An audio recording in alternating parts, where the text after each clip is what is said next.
And this is 2 years after the president hasn't told us how much he has made since the removal of fuel subsidy. Nigerians are dying. Hunger has skyrocketed. People can't take care of their family.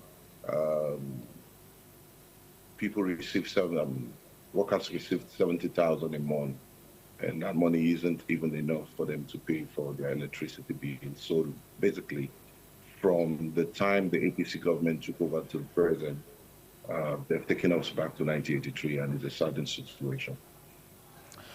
You're much aware about some of the economic challenges that has bedeviled this country at the start of the Tinubu's administration. He made a very critical statement decision as it relates to the economy, which has to do with the removal of fuel subsidy. But you're familiar with the campaigns of the three major political parties and their candidates with the intention of removing fuel subsidy. You're also aware that there are some Nigerians who had the opportunity to be in the oil and gas business who were milking the nation using the fuel subsidy as a platform to do that. So what would have been your option to the government under that circumstance? Well, first thing first, the fact is that the government is not sincere to us at all. If the government was sincere, immediately the president removed fuel subsidy. We're supposed to be seeing change by now because this is 2 years after. But unfortunately, immediately the president got to the seat. The Senate, which I call rubber stamp Senate, started buying themselves bulletproof cars, started allocating money to themselves. Unfortunately, the president is still asking us to sacrifice. What do you want us to sacrifice? I mean, how do you expect us to sacrifice when budget to renovate Aso Rock alone, it's about 15 billion. Traveling allowance of the vice president and the president is about 20 billion approximately. And we're asking Nigerians to basically sacrifice. They are not showing us that truly they meant what they say by bringing change to the people. So unfortunately, this government of APC isn't sincere to the people of Nigeria. Of course, removing subsidy should have been a beautiful thing where we would see all the dividends of removal of subsidy, but we ain't seeing anything. Inflation has raising. I mean, hunger has skyrocketed. Family can't even buy food for their family anymore. Transportation has gone up because petroleum price has increased to 300%, and it's a certain situation we find ourselves. So this government isn't prepared. There's a feeling that you have a personal grouse with Mr. President and perhaps his family against the background of the song that you just released that has been a source of attention to government. I mean, up to the point that it's been banned by the government, because this is not the first time you put out such a song. I remember you did a song some years back that talked about Nigeria, Jaga Jaga, at that time during the administration of Chief Olusegun Obasanjo. What is it with you with songs of this nature as relates to government? Well, first thing first, I want to tell you is this. The 1999 Nigerian Constitution, guarantees freedoms of expression, in Section 39, includes freedom to hold opinions, receive and impart information. Also, the Universal Declaration of Human Rights, UDHR, protects freedom of expression and encompassing the right to hold opinions without interference and to seek, receive, and impart information and idea. This right is further enshrined in various international human rights instruments, including the International Covenant on Civil and Political Rights, ICCPR, Article 19 of the UDHR, and the ICCPR also acknowledge the importance of free expression for democracy, human rights, and the rule of law. A few weeks ago, I watched a video where the president's son was giving lecture or campaigning, defending his father, saying that they keep coming for my father. They keep coming for my father. My father is the greatest president, but sincerely, I differ. You know, you keep saying my father is the greatest president. My father is the greatest president. Anyway, I think Shay need look more perfect in silence than when he speaks. I will advise him to hand over the microphone to the MC next time. Um, he lacked the charisma and composition to express true hardship under his father's government.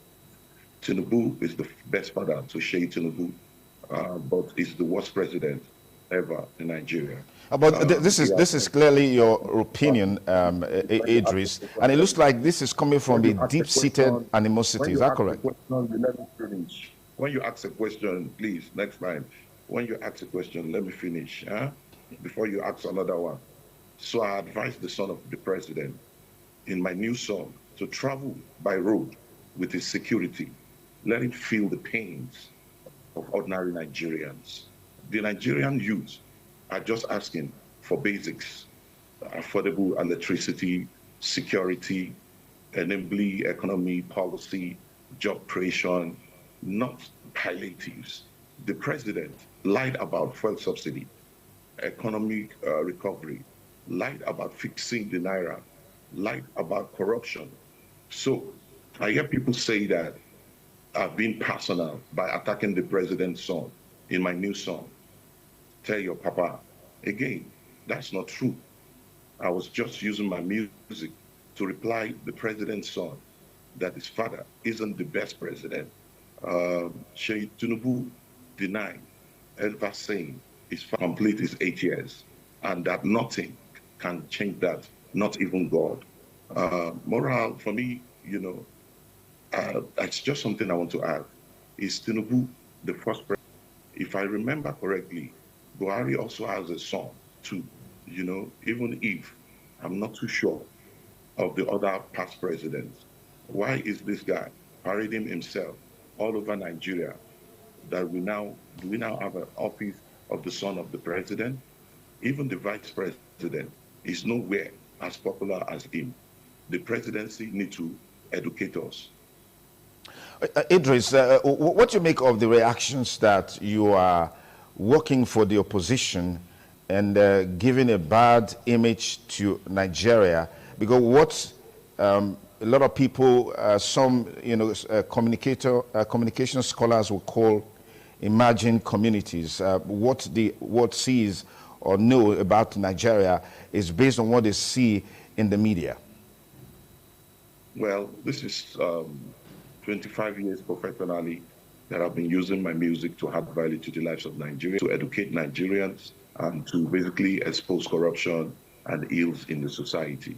During Obasanjo era, was there any politician that also sponsored me that time to come out and sing about the ills in the society? There wasn't. I mean, if I've been sponsored by a politician, maybe today I would have been a billionaire. My responsibility basically is to use music to address the ills in the society and to say it the way it is, whether anybody likes it or not. And there are some happy slaves out there who are playing ethnic sentiment. Um, that how come you did not sing, any song during Muhammadu Buhari era? And I told them that they were all busy listening to songs that disrespect women, that talks about, you know what I mean, dirty things. They were busy listening to songs like that while I dropped a song called Lots of Jaga Jaga and Jaga Jaga Reload Muhammadu Buhari. People can go and check it out. So I don't listen to those who brings tribal sentiment into this. My responsibility is to say it the way it is, whether anybody likes it or not, period. Are you in any way concerned or bothered by the image that your brand of music paints about the country to the outside world? The People that are supposed to be concerned about their image are those who are playing music that are not adding value to the lives of Nigerians. I am so happy. I am recognized all over the world with my music for using my music as human rights tools to educate my people. I mean, as a human rights defender, my responsibility basically is to continue to use my music to add value to the people.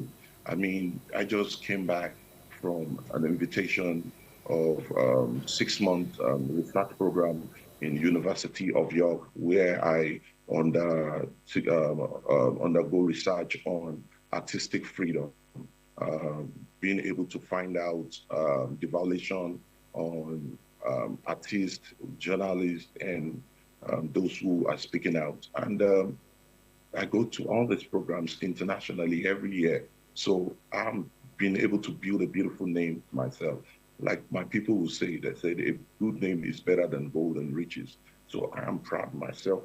A lot of my fans are proud of me. My family are proud of me, and that's what matters to me. If you just join us, you're still on to TMI on the ITV network. Our guest on the program is the sensational Eedris Abdulkareem, sharing his thought with us on government policy impacts and the plight of Nigerians, which of course are encapsulated in his new song. Eedris, you're aware that your song has been banned. What do you make of this? This is not for the first time that my song has been banned. I mean, I've been through this road before. I mean, during President Olusegun Obasanjo era, they banned Nigeria Jaga Jaga, which basically means shambles. The things ain't going on the way it's supposed to be. So this happening now also, for me, I think is a blessing in disguise because my message has gotten to the president. I guess he has told his father that Nigerians are hungry, Nigerians are dying, Nigerians can't even feed themselves, my brother. I mean, a lot of things are going on, and it is important to speak the truth. I also want to use this opportunity to say that it is simple. There are few important failures of this government. One, increase in petroleum price.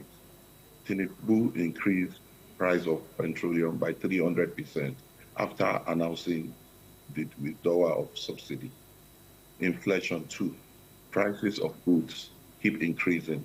CBN keep raising interest rates to combat inflation, but they keep failing to tackle it. Three, hunger. The level of hunger being experienced has broken a record. The promises of black palliatives didn't address the situation. Four, reduction of purchasing power. The high inflation has affected purchasing power of Nigerians. People can't buy anything. A salary is 70K, and that is not enough money to pay for electricity in 1 month. Don't forget they've increased electricity tariff, and we still don't have light. The president just paid 710 billion for all alternatives. What's it called? Electricity. Terrorists kidnapping people in 1 day. Farmers can't go back to farm anymore. They're busy bringing in GMOC, genetic modified organisms, to come and eradicate Nigerians instead of sending their security agents to the forest to eradicate these terrorists. Six, increase in transportation. The high cost of petroleum has automatically affected because of transportation. Seven, the devaluation of Naira. Government devaluation of Naira has brought in many disadvantages for a country that rely heavily on imports.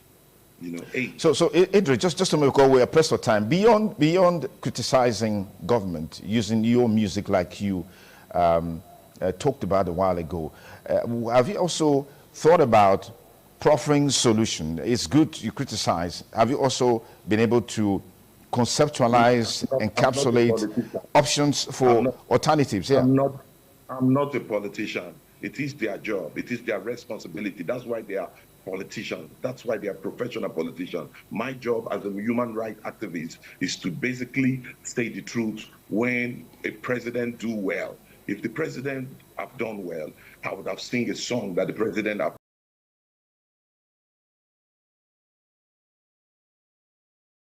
whether anybody likes it or not. It is their responsibility to be sensitive, not to be insensitive, to basically buy bulletproof car for themselves, and keep telling Nigerians to sacrifice. What kind of sacrifice are you asking us to sacrifice? Okay. When you are making too much money and you're so there's no evidence anywhere. It is just a moment. There's no evidence anywhere, even when things were better compared to what we have today. And you've been very vocal with your music that you sang a song appreciating the presidency, for doing well. There is no evidence anywhere. And in any case, all of those songs that you brought forth to criticize government, how do you measure their achievements and their impacts? You are saying that there's no evidence. Evidence of what are you saying that there is no? Evidence of the impact, the transformation those songs that you sang criticizing government brought. And then secondly, I also asked you a question. When things were better, you've been very much around within the music space, within the entertainment space. There is no evidence that you sang a song commending government for doing well. You talk too much and you don't let me answer you. You talk too much, you don't let me answer you. And because I'm trying to work on the time that we have just to ensure that, because I know you have another engagement in a few minutes from now. Yes. Guy, go and listen to all my songs. I've just given you an example. Go back and listen to Lord of Jaga Jaga. You are all busy listening to songs that you're not supposed to listen to. That's why you didn't know that I recorded songs, that I've been recording songs. Now that this has gone viral, because the president don't like truth, because this government hates truth, and the MPC ban it. To God be the glory, the message has gotten to the president. Simple as ABC.